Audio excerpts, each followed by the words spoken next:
Mr. President. Mr. President, you've been constantly quoted referring to the United States as the Great Satan.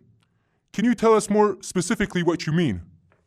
The Great Satan's good to take in. We get along quite just fine. Here's how our relationship started and how it can be kept right.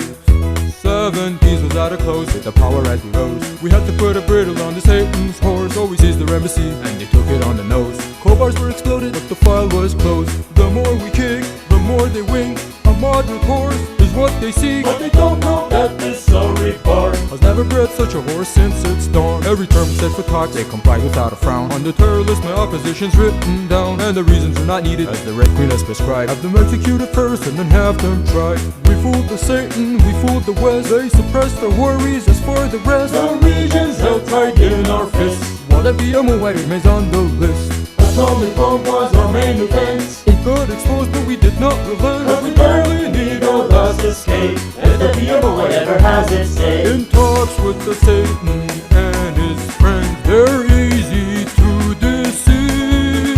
Hell, while it buys a bit more time, this is how we're gonna cheat.